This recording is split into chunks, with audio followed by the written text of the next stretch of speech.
Hey everyone, and welcome to our guide for the ultimate aerial weapon within Wild Hearts, the Clawblade. In this helpful video guide, we'll go through all of the things that you'll want to know to get to grips with this tricky but extremely powerful and flashy weapon. We'll cover the overall way the weapon works, the important moves and Karakuri synergies that you'll want to know, the notable combos to get you straight into hunting, as well as the skills to look out for on your armor set and weapons, and finally a demo hunt at the end so you can see exactly how it's played in action. Our goal with this guide is to get you all up to speed with the weapon, how to use it so you can go out hunting as soon as possible. We're planning to do more of these weapon guides coming your way soon, so tell us in the comments which weapon you want a guide for next, and make sure to let us know if you enjoy this type of video by clicking like down below and subscribing so you don't miss out on the next helpful guide from us. The Clawblade is your pick if you prefer lightweight weapons that specialize in aerial combat while dishing out rapid, hard-hitting flurries in spectacular style. It offers quick maneuverability, both on the ground and in the air. It's the personification of the famous Muhammad Ali's quote, "Float like a butterfly, sting like a bee." Let's jump into it with a weapon overview to start. The overall goal while hunting will revolve around building up your claw gauge by dealing rapid, continuous attacks or using your Karakuri synergies. Once your claw gauge is built up, you can then anchor into the target with your claw to create a grapple hook style tether. This will connect you to the monster and give you somewhat three-dimensional control while airborne. In this state, the true fun begins and the weapon really starts to shine. As you deal flurries of spinning, vertical or horizontal aerial attacks, you'll begin to build charge up and your character will glow as if you're about to enter Super Saiyan 3. Doing this will power up your aerial attacks, making you hit even harder.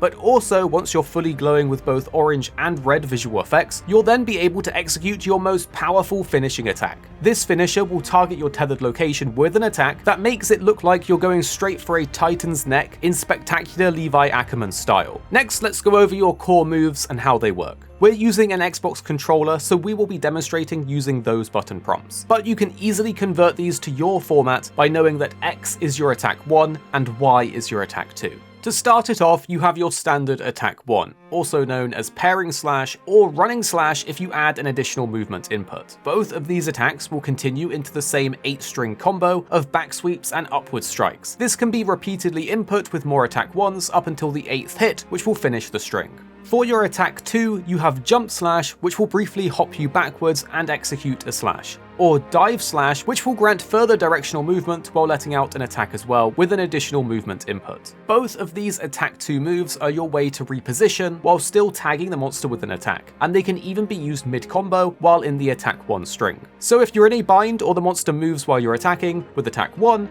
you can always use attack 2 to reposition mid-combo. Additionally, you have your A input to jump. This can be used to cancel mid-combo and gives you some great height and movement once again. This next part is where your important core moves come into play. Every attack you deal will build up weapon gauge. Successive attacks will cause you to start glowing yellow. As this glow builds, you will build up your weapon gauge faster and faster with your attacks. While you can do this grounded, doing airborne combos will actually increase the speed at which you glow and as such increase the speed at which you max out your weapon gauge. So by using the A input to jump at a monster, you can then use attack 1 to start an aerial slash and sweep combo with a combo string of up to 6 inputs. While airborne, you can also input attack 2. This will execute a forward roll drop slash, which can be used mid-combo string as well, even while in the air. This will have you spin your way to the ground while slashing the monster. In addition to all of this, while you're on the ground, you also have your B input, which will allow you to evade. This grants you iframes or invincibility frames, so if you time your evades successfully, you won't take any damage from a monster attack.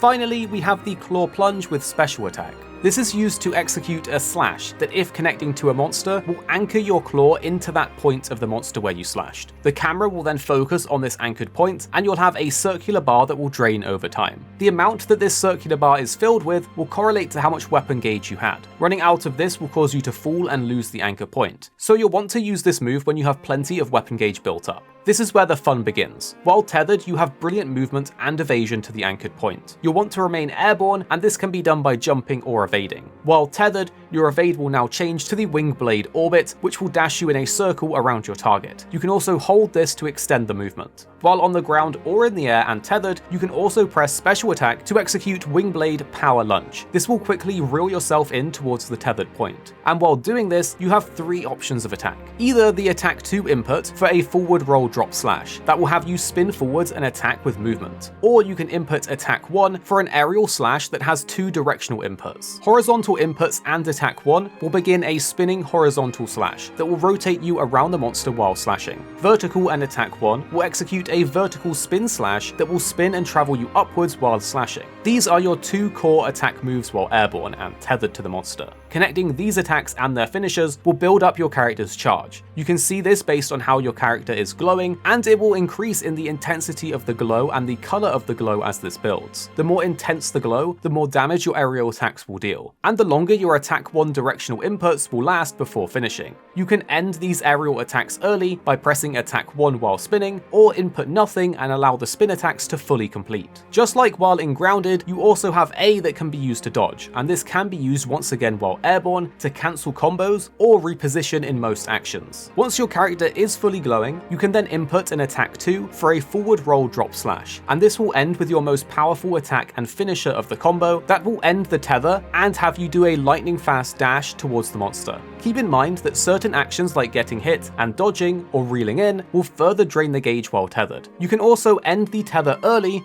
by landing and stowing your weapon. Next, let's go over the Karakuri synergies and their moves, because some of these massively impact the weapon and your weapon gauge buildup. Jumping from a crate will allow you to execute the Claw Earth Plunge. This will have you do a downward stab that when connecting to a monster will anchor your claw to that point instantly. You can stack up to 3 crates in a tower, and each crate within the stack will increase the amount of weapon gauge that you have when landing the plunge. Each crate will give you 1/4 of your weapon gauge, so 3 crates in a stack will instantly grant you 3/4 of your circular bar if it hits. This is massive, but if you miss, you will not get to keep that gauge. It only applies if you connect the plunge. Using the torch will cover your blade in flames, but stacking 2 or 3 of them in a tower will also give you the fire buff and let you execute the same Claw Earth Plunge attack from the box jump previously. But this time, a stack of 2 torches will only give you a 1/4 bar, while 3 will give you 2/4 bar. Using springs will propel you forward, and inputting any attack will execute a vortex slash, which makes you spin while attacking multiple times very quickly.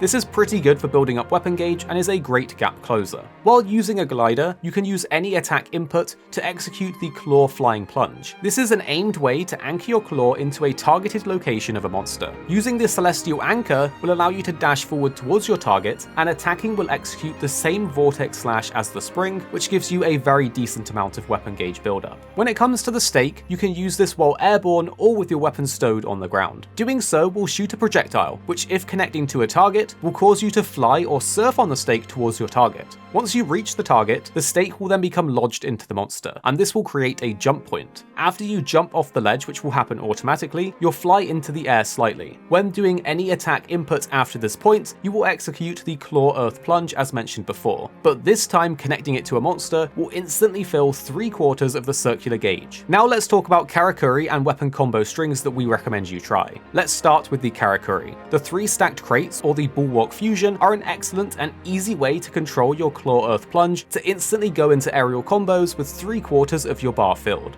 Additionally, these stakes are extremely efficient and a very fast and easy way to execute the plunge into a monster from any position, and once again will give you an instant 3/4 of the bar filled. This is invaluable. For this reason alone, we suggest always taking crates and stakes on your Clawblade hunts, so you have an instant and easy way to go straight into your aerial combos without even having to build up the weapon gauge. If you are out of threads however, or don't have an opening to use your Karakuri, then this combo is super fast and easy to build your gauge. You want to go straight into a jump with A, and follow it up with 4 attack 1 inputs. Once that's complete, input attack 2 and allow yourself to spin to the ground. As soon as you touch the floor, hit A again to jump, and repeat the 4 attack 1 combo. This is a fast and loopable combo string that will instantly fill your weapon gauge if all attacks connect after just 2 jumps. Alternatively, you can execute jump into 4 attack 1 inputs, then jump again and repeat this. This is loopable for as long as you have stamina, and 3 cycles will fill your weapon gauge. While you're tethered to a monster and executing attacks, we recommend prioritizing the horizontal attack 1 slash spins. On top of this, we recommend letting them fully execute, as they last longer than some of the other attacks and are more consistent for high damage damage and building your finishing charge easier. Once you are ready to use your finisher though, you can actually press attack 2 at the middle or end of any attack 1 horizontal or vertical aerial slash, so you don't need to fully execute the Y input roll drop slash. You can actually cancel an attack 1 aerial attack with an attack 2 input to execute the finisher when fully charged and cancel out of your attack 1 combo. Finally, a great tip that you may want to know is that you can reduce the end lag of your finisher. Press A to jump as soon as it's executed, or try using a stake as soon as you can. This will allow you to go straight back into comboing and reduce some of that end lag. Next, let's go over some skills that synergize with your claw blade. Keep an eye out for these skills to inherit onto your weapon. The Claw Master is a great all-round one to use. It can reduce the claw gauge depletion or boost the amount that your claw gauge is filled when the claw is planted in a kimono. Aerial Strike Bust is also great because it makes parts of kimono easier to destroy with aerial attacks. Turbulence Fury will boost your attack after a successful claw attack at maximum claw gauge level. Ranging skills Ironclad will boost your defense while the claw is lodged into a kimono, so that's a great defensive option too. Aerial Strike Fury will boost the power of your aerial attacks, and since we're doing a lot of those, it's a no-brainer.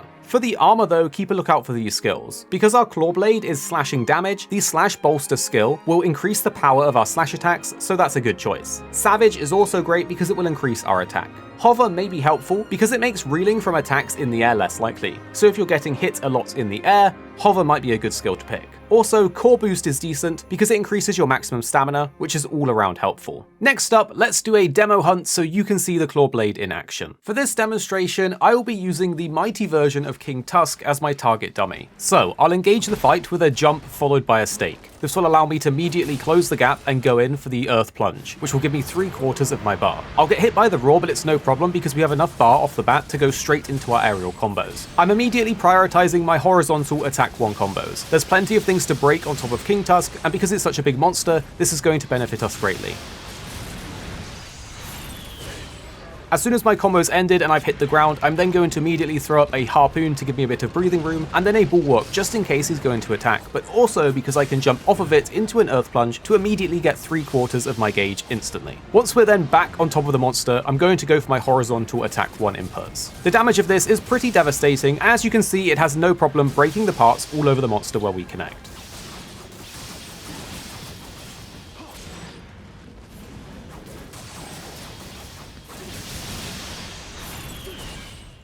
With my combo ended once again with the finisher, I'm then going to throw down a chain trap which will give me more breathing room to go for a targeted part. This time I'm going to attempt to go for the tail. In order to get it this time though, I'm going to use a Celestial Anchor to build up my weapon gauge with the Vortex Slash.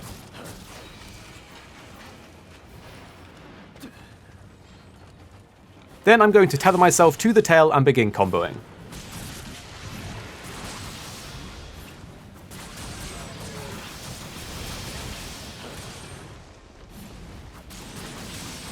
But our damage is just too high at this point, and King Tusk is then slain. Although we didn't get the tail this time, we did put out a lot of damage and remained very mobile without getting hit. We hope you found this Clawblade guide helpful, and if you did, please do support us down below by clicking like. You can also share to a friend if they're interested in this weapon too. You should also consider subscribing, because we're going to have more guides, tips, hunts, and all that good stuff on the channel. Thank you for watching, and the 2 videos on screen now we think you'll really enjoy if you did enjoy this one. Of course you don't have to if you don't want to, but if this video was helpful to you, you're probably going to enjoy these ones as well. And make sure to tell us what you think after watching in the comments down below.